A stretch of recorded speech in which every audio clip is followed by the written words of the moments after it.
Salut à tous, nouvelle vidéo aujourd'hui. Donc aujourd'hui on va parler de laser addict et de laser au stop. Et avant de commencer, sachez que toutes ces vidéos sont faites pour vous. Ce sont les questions-réponses, donc mes réponses à vos questions que vous me posez soit en commentaire, soit dans la petite rubrique que je vous ai mis en description. Donc c'est un formulaire anonyme, vous n'avez pas besoin de mettre votre nom, votre email, rien du tout pour me poser vos questions. C'est tous les jeudis à 18 h sur ma chaîne YouTube. Donc celle-là, vous avez une playlist dédiée si vous accédez à la chaîne. Abonnez-vous au passage, ça fait plaisir. Sinon, vous avez tous les mardis à 8 h du matin un podcast qui s'appelle La Pause Fitness, disponible sur YouTube aussi, mais sur toutes les bonnes plateformes de podcast. On en est à 371, 72 épisodes. Donc il y a pas mal d'archives à écouter. Et pour les plus passionnés d'entre vous, il y a un cours tous les dimanches à 10 h sur des sujets pointus, détaillés, sourcés, sur tout le mode de vie fitness, prise de muscle, perte de graisse, mais également récupération, home gym, entraînement en extérieur, à tout âge, ménopause, andropause, hormones, bref, tous ces sujets-là qui me passionnent et qui en passionnent beaucoup d'entre vous, à ce que j'ai pu voir au fil des années. Voilà. Donc, la question du jour. Salut Théo, le premier sujet du podcast me faisait penser à une nouvelle technologie que des amis m'ont fait découvrir, donc le laser addict ou laser au stop.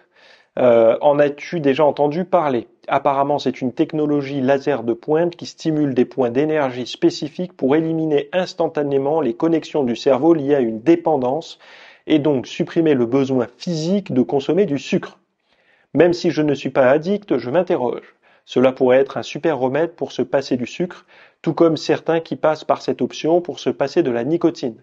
Peut-être as-tu pu lire des témoignages, peut-être souhaites-tu en parler dans un prochain podcast.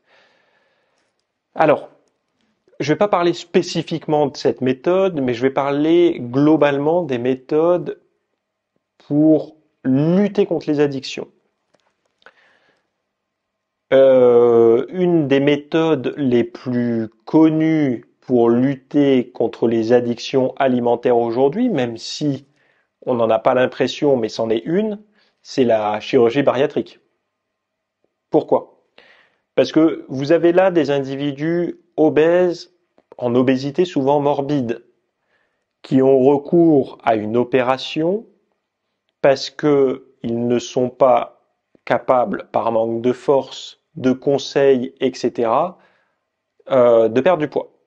Donc ce sont des gens qui sont dans une urgence médicale, ils ont besoin de perdre du poids parce que ils ont des problèmes de santé, leur surpoids est en train de les tuer, donc le médecin leur a dit, votre surpoids est en train de vous tuer, monsieur ou madame, vous avez ça comme option en dernier recours, on va dire.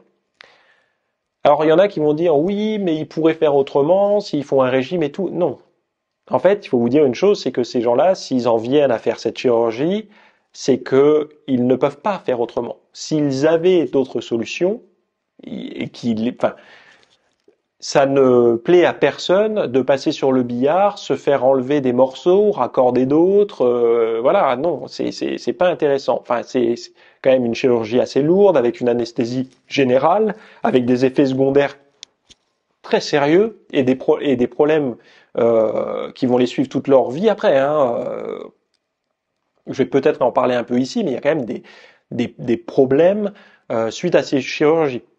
Des problèmes, ça va, c'est pas non plus, je vais pas rentrer dans le complotisme, mais des problèmes d'ordre d'assimilation, par exemple, de certains micronutriments, puisque si vous exposez moins la nourriture, je les connais pas tous les protocoles, mais il y a certains protocoles qui vous font passer la nourriture par une déviation, un raccourci pour être plus rapidement éliminé. Ce qui veut dire que ce passage étant plus rapide, l'aliment va être moins longtemps en contact avec la surface des intestins et donc vous allez moins puiser, ces individus vont moins puiser de micronutriments, donc de vitamines, de minéraux, de protéines également, de ces aliments.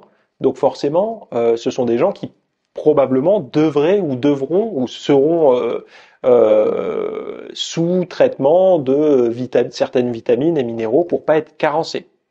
Donc il y a quand même une contrainte immédiate, l'opération, et chronique, la supplémentation en micronutriments parce que l'individu, voilà, il sera peut-être mince, mais et d'ailleurs c'est peut-être pas garanti qu'il le reste, mais il y aura ça.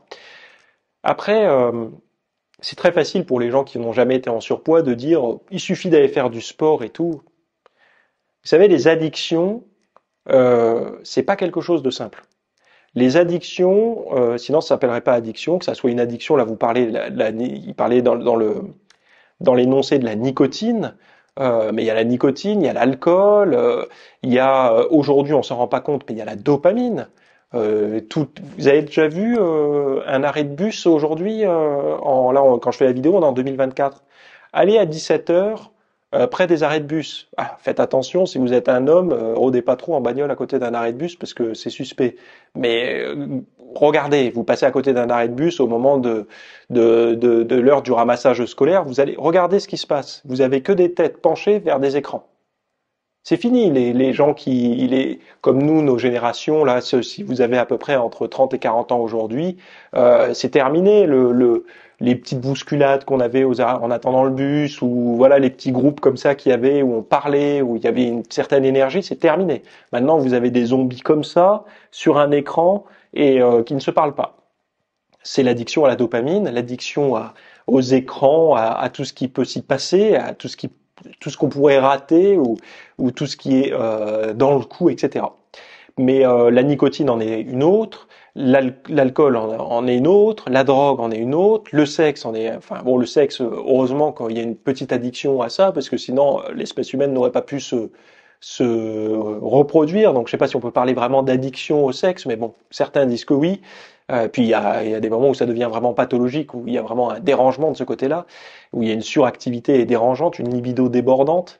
Quand je pense à ça, moi je pense tout de suite à cet épisode dans Desperate Housewives où Brie elle trouve un mec qui a cette dépendance là. Ça va les choquer d'ailleurs. Là.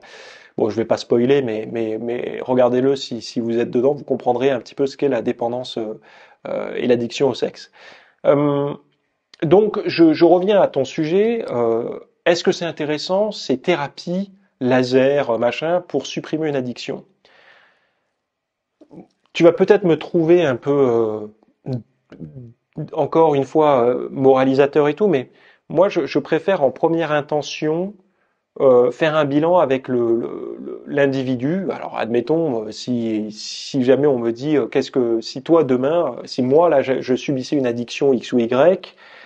La première chose, c'est je regarderai les thérapies avec des professionnels de la thérapie, de la psychiatrie, de la psychologie, des psychothérapeutes, quoi, pour voir quelles sont les meilleures thérapies qui fonctionnent vis-à-vis des addictions. Donc, est-ce que ce sont les TCC, est-ce que ce sont, je sais pas moi, les thérapies autres, peu importe, le MDR, si c'est lié à des traumatismes ou autres, peu importe, je regarderai d'abord au niveau psychologique, psychothérapeutique, ce qui se fait de mieux, qui est le plus étudié et qui a donné le plus d'effets positifs. Et je me baserai pas sur une vidéo YouTube pour me faire un avis, j'irai vraiment creuser le sujet pour voir ce qui fonctionne le mieux. Ça, c'est la première chose. Deuxième chose, je regarderai clairement quel est le mode de vie qui encourage le rétablissement et quel est le mode de vie qui accentue ça. Quels sont des témoignages de gens qui ont réussi à combattre des addictions. Vous savez, ça existe des gens qui étaient addicts au sucre et qui ne le sont plus. La problématique aujourd'hui, c'est que la période de sevrage est vécue par beaucoup comme extrêmement inconfortable. C'est-à-dire que avant, c'était bien ancré dans la tête des gens que le sevrage d'une addiction était une période délicate, une période où on va devoir se battre, une période où on va traverser les enfers. Mais derrière, c'est pour retrouver une joie de vie, une indépendance, etc. et puis être dépendant de la substance qui était en train de nous tuer. Ça, avant, c'était connu et c'était accepté par tout le monde. Même ceux qui étaient addicts, ils savaient qu'ils allaient devoir passer par cette phase-là s'ils voulaient s'en sortir. Aujourd'hui, on veut la méthode qui nous permettrait de ne pas passer par cette étape-là. Et ça, en fait, j'en veux aux personnes qui veulent vous dire que c'est possible. Ça n'est pas possible. C'est-à-dire que si vous êtes addict à une substance, il y aura toujours un moment où cette substance va vous être réclamée par votre corps quand vous ne la consommerez plus. C'est normal, même la caféine crée une addiction. Si vous buvez beaucoup de café dans la journée et que demain vous arrêtez d'en boire, beaucoup de café, on va dire 3-4 cafés si ça vous permet de tenir, si vous arrêtez d'en boire du jour au lendemain sans réduire la dose progressivement, il se peut que vous soyez fatigué, légèrement irritable et que vous ayez des maux de crâne. Ce sont des petits symptômes de sevrage à la caféine. Si vous arrêtez la nicotine, il se peut que vous ayez des moments d'agressivité, de symptômes de manque ou quoi que ce soit liés au manque de nicotine qui était injecté à dose régulière dans votre organisme quand vous étiez encore fumeur. Si vous consommez une drogue qui agit sur votre cerveau, quelle qu'elle soit, que ce soit des psychotropes ou autres, le fait de ne plus avoir cette drogue en permanence dans votre organisme va le réclamer, ce confort qu'il n'a plus, ça va le mettre dans l'inconfort, il va le réclamer, vous allez avoir encore une fois des symptômes.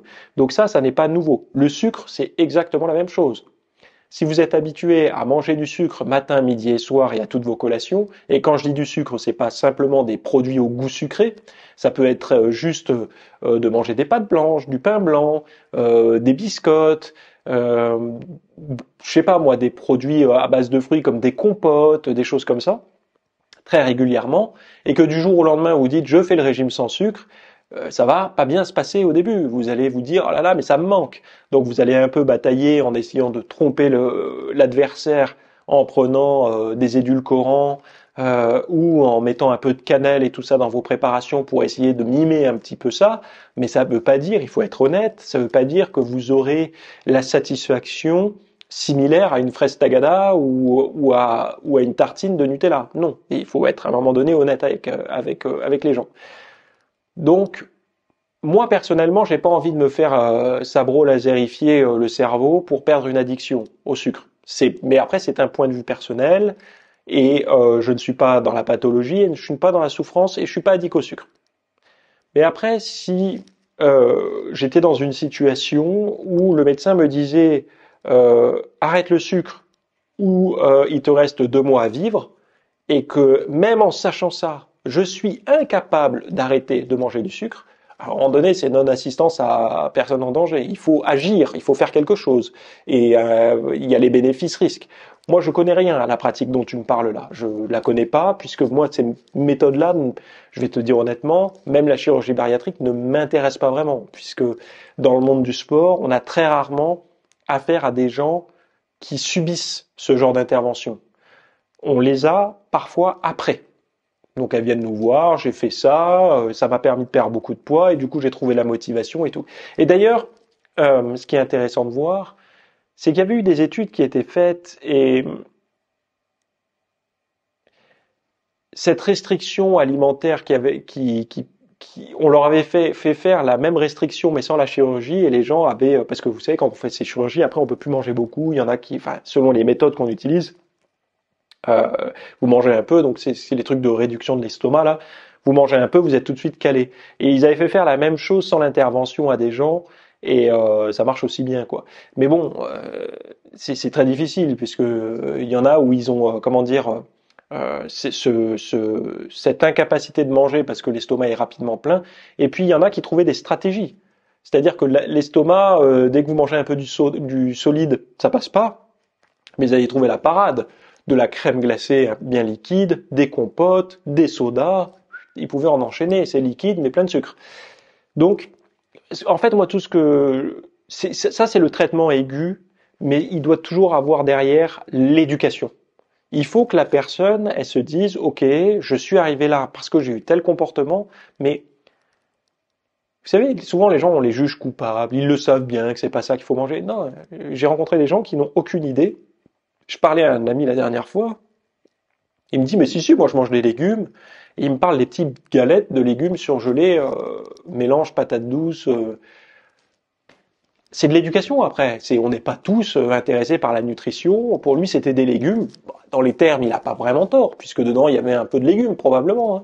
Mais il y a aussi plein de trucs transformés, des graisses de mauvaise qualité et tout. Donc, en fonction de la connaissance qu'on a d'une alimentation saine, et si vous voulez résumer les choses, si vous êtes à mi-chemin entre une alimentation méditerranéenne et paléo et que vous mangez pas d'aliments transformés, vous avez de grandes chances quand même de faire plutôt correctement les choses. Hein. Voilà. Après, vous pouvez manger trop ou pas assez, voilà, c'est une chose. Mais sur le choix des aliments, si vous mangez pas transformé, avec des habitudes alimentaires plutôt orientées, comme je vous dis, paléo méditerranéenne, vous avez peu de chances de faire une fausse route. Mais donc voilà, les addictions, pour revenir à ta question, je pense que j'ai donné le protocole que moi je suivrais si j'étais soumis à une addiction. Euh, Encore une fois, euh, il faut dire quand même que beaucoup de personnes arrivent à se débarrasser de leurs addictions par la volonté. Je trouve que la volonté aujourd'hui, c'est un truc qui est, on dit souvent aux gens, ne me parlez pas de volonté, je veux pas l'entendre, c'est pas de ma faute. Alors oui, effectivement, c'est pas toujours de la faute des gens, hein, mais il faut pas non plus nettoyer systématiquement la volonté du discours parce que les gens ont le droit d'avoir envie d'utiliser ou de développer leur volonté pour combattre leurs démons, parfois eux-mêmes aussi, ça peut arriver, quoi. D'essayer de vouloir s'en sortir, de surmonter des périodes difficiles ou des addictions par leur courage, leur force, leur détermination. On a le droit aussi de vouloir essayer de le faire comme ça, quoi. On n'est pas toujours obligé d'utiliser les anesthésiants, enfin voilà, les thérapies, la chirurgie. On n'est pas obligé. S'il y a d'autres solutions qui existent, et notamment celles qui passent par la volonté d'une rééducation nutritionnelle ou d'une meilleure façon de voir l'alimentation, par de la psychologie avec un bon thérapeute, on a le droit en fait de faire ça. Et certains ont le droit de le faire et de le recommander quand même. Je pense que ça reste, sinon ces thérapies seraient interdites en fait si on n'avait pas le droit d'en parler. Mais c'est pas le cas, elles existent. Il y a des thérapeutes qui sont spécialisés là-dedans et qui n'interviennent pas avec le bistouri. Ils interviennent avec des mots, avec une compréhension, etc., ou avec de la pédagogie, avec de l'éducation, de montrer ce que représente tant de grammes de sucre, tant de grammes de protéines et tout. C'est un métier. Et euh, je pense qu'on a fait un parallèle entre tout ce qui est d'ordre la dépression, qui sont des maladies très sévères, notamment la dépression. Je parle de la dépression parce que c'est ce qui me vient en tête, le truc le plus solide, où là effectivement, de dire à quelqu'un bouge-toi le cul quand il est, je vais pas dire au pic parce que c'est une mauvaise image, on va dire au gouffre de la dépression, c'est pas possible parce que la, la personne en dépression est dans l'incapacité pure de voir une forme ou une autre de positivisme, on va dire, ou de quelque chose de positif et dans son avenir. C'est impossible pour lui de voir un futur radieux. Donc, de lui mettre même une microdose d'optimisme, s'il y arrive, c'est que sa dépression, elle est déjà mieux que extrême. Ça va. Puisque si on arrive à avoir un petit peu de positif quand on est dépressif, c'est qu'on n'est pas au plus bas de l'échelle. Donc là, quand on est vraiment au plus bas, effectivement, il y a encore une fois des thérapeutes, etc. Bon, c'est une chose. Et là, quand les gens disent c'est de la volonté, bouge-toi le cul, bon, eux, ils savent pas ce que c'est. Donc là, effectivement, mais il y a toute une échelle de gradation en fait. Et effectivement, quand on commence à aller un peu mieux et tout ça, là, la volonté peut commencer à se réarmer. On peut reprendre des armes et commencer à se battre aussi par soi-même face aux difficultés, à ce qui aurait pu mener à telle ou telle addiction ou telle, euh, on va dire telle ou telle, je sais pas comment je pourrais dire, telle ou telle situation. Voilà. Et les addictions, c'est un peu la même chose, hein. C'est très facile d'y rentrer, très difficile d'en sortir, mais euh, vous n'êtes pas non plus impuissant face à ça. Voilà. Il faut pas déléguer tout à la médecine et tout ça. Il y a quand même un rôle. Et d'ailleurs, je pense que beaucoup de médecins qui regardent ces vidéos ou d'autres d'ailleurs pourront le confirmer. La meilleure pratique en médecine, c'est quand le patient est lui aussi acteur de sa guérison. C'est-à-dire que c'est un travail de concert entre le médecin et le patient. Euh, et d'ailleurs, beaucoup de médecins le disent. Hein. Ils disent très souvent, on prescrit des traitements, mais les traitements ne sont pas suivis. Dès les premiers symptômes, dès que les premiers symptômes s'en vont, les gens arrêtent le traitement. Et du coup, ça fait des trucs qui se chronicisent, je sais pas si je peux dire comme ça, ils évacuent pas bien les problèmes, enfin les virus ou autres. Et voilà quoi. Donc c'est vraiment un travail de concert. Et je trouve qu'aujourd'hui, beaucoup de personnes ont abandonné leurs responsabilités dans ça. Et je pense pas que le sevrage, en fait, c'est un petit peu comme, faut vraiment voir tout ce qui est sevrage, toutes ces périodes difficiles, c'est toujours la même chose. Ça rappelle une situation de confort qu'on quitte. Alors on peut extrapoler, mais c'est quitter son canapé pour aller s'entraîner, c'est quitter sa chambre avec ses jouets pour aller à l'école, le premier jour d'école, c'est quitter le lit le matin très confortable pour aller travailler. Toutes ces situations, ce sont des situations de passage de confort à des passages à l'effort. Et si on commence petit à petit à supprimer l'effort, donc là on le voit aujourd'hui, c'est sur des choses assez conséquentes, les addictions, donc les périodes de sevrage, eh bien, qu'est-ce qui va se passer? C'est qu'à terme, on voudra même plus sortir de son lit. Puisque tout ce qui va demander un petit effort, oh non, il doit bien avoir une solution pour que je puisse gagner ma vie sans sortir de mon lit. Bon, et là, qu'est-ce que ça devient quoi? Bon, bref. Après, chacun, moi, c'est une philosophie de vie. Après, moi, ça n'est pas la mienne, mais certains souhaitent ce genre de choses. La semaine prochaine, on parlera de café, de collation, et voilà. Bon, on parlera de café et de collation. Si ces sujets vous intéressent au niveau du mode de vie, de la mentalité, de la motivation, j'aime pas le terme motivation, ça fait trop développement personnel à la con, mais de comprendre la psychologie, de comment on est armé, d'ailleurs différemment par rapport à telle ou telle situation, notamment en diététique, pour la perte de poids et tout ça. J'ai fait des cours sur le site sur les TCA, les troubles du comportement alimentaire, mais également sur la psychologie. Alors des cours, ce sont des cours basés, c'est plutôt une revue de la littérature scientifique. Je me base sur des experts, hein. C'est pas moi qui sors de mon chapeau des trucs comme ça, hein. Je suis pas un gourou. Je vous parle de ce que la science rapporte par rapport à des situations chez divers individus, par rapport à la nutrition, à des addictions, au sevrage du sucre et tout ça. Si ça vous intéresse, je pousse la question beaucoup plus loin dans certains sujets. Cyril vous les mettra certainement en vignette ou en description, et comme ça vous pouvez y accéder. Voilà. Je vous souhaite à toutes et à tous une très bonne journée et une très bonne semaine. On se retrouve la semaine prochaine à 18h sur cette chaîne YouTube. Donc abonnez-vous. À plus, bye bye.